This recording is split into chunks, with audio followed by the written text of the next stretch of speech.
So this week, we're taking a look at the last film released on the Dead of Night collection, The Summer of the Massacre. Now, will they end on a high note, or will they just fade out with another piece of shit? Let's have a look. The Summer of the Massacre is a direct-to-video British horror film directed by Brian Hammond in 2006. Hammond owns the brand Gorezone and has only directed this film, but it's rumoured that there's a remake coming. This film has nothing to do with the 2012 anthology horror film of the same name. So, the film begins with credits and some text. It mentions this being a true story, with really weird phrasing, and also says that the footage in the titles is real police footage. Right. If you say so. If it is, it's very unimpressive. We get a very bland title card, and we're in the woods with a couple, and they're arguing as the girl doesn't want to go camping. Well, yeah, actually. Why you?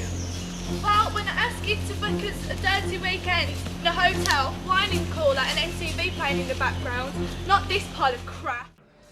Then our villain attacks. He's called Hammerhead, or generic slasher villain in a mask. He kills the guy and then chases the girl for ages. She screams a lot. And eventually dies. Cut to some time later, and a guy called Kurt is getting his van ready. Two girls show up called Katie and Judy. They take the piss out of his van and talk about going on a trip. They also mention that they watched Slumber Party Massacre. Wish I was watching that. Another of their friends called Josh appears, and he's hungover. Alright. Yeah, my head is killing me. Oh, Went you're out last like... night. You should. Kurt goes to get a map. They argue a bit, and when Kurt gets back, they set off. After a while, they pull up so Josh can be sick, and then they drive on. They drive and argue. God, they argue so much. Until they pull up to an abandoned petrol station. Kurt wanders around it for far too long. You're not getting any petrol, man. Then this guy appears. I think he's supposed to be drunk, and he mentions about a psychopath in the woods. Not that you can really hear him. Up! Who the hell on the main road? Katie appears, then disappears, and Kurt goes back to the van. They pull up again. I think they're low on petrol this time. Kurt and Judy decide to go looking for petrol while Katie and Josh look after the van. They sit around for ages, saying that they're bored. Eventually, Josh walks very far into the woods to piss, and he's killed by Hammerhead. He wraps Josh in cling film and drags him off. Katie goes looking for him and finds him cling filmed to a tree and acts really annoyingly. Josh!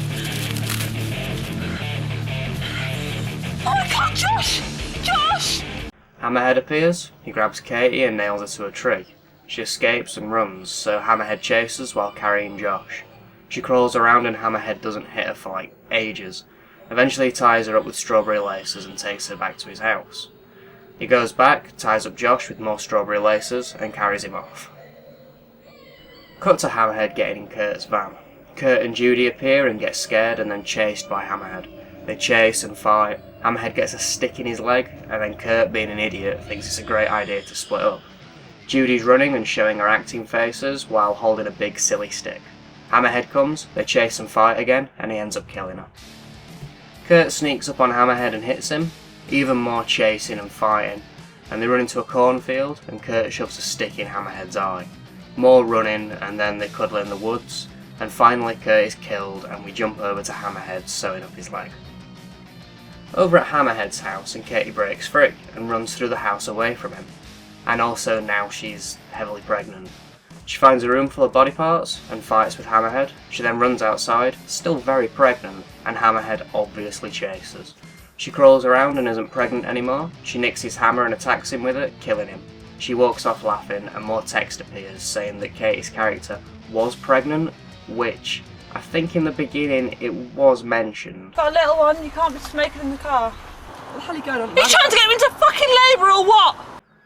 But that doesn't explain how she managed to be heavily pregnant out of nowhere and then not again. Anyway, more fast title cards and the film ends. But wait, oh shit, there's an after credits sequence. Shit. So in this bit, a camp counsellor is inquiring about David and Ricky not showing up, and they're the couple from the beginning of the film. He mentions Friday the 13th, which I also wish I was watching instead of this, and then he walks into the woods.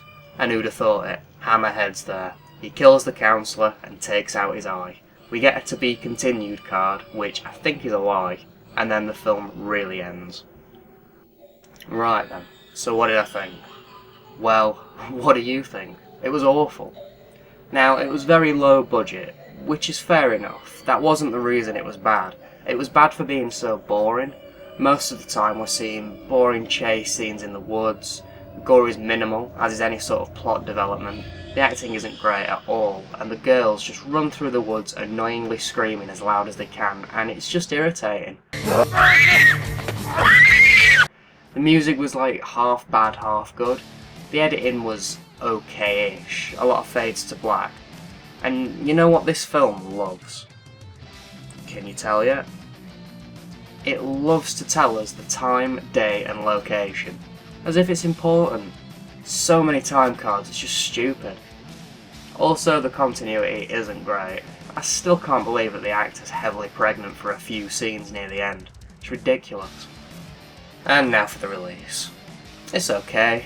Any issues with audio or video quality I think comes from the original print, with it being so low budget.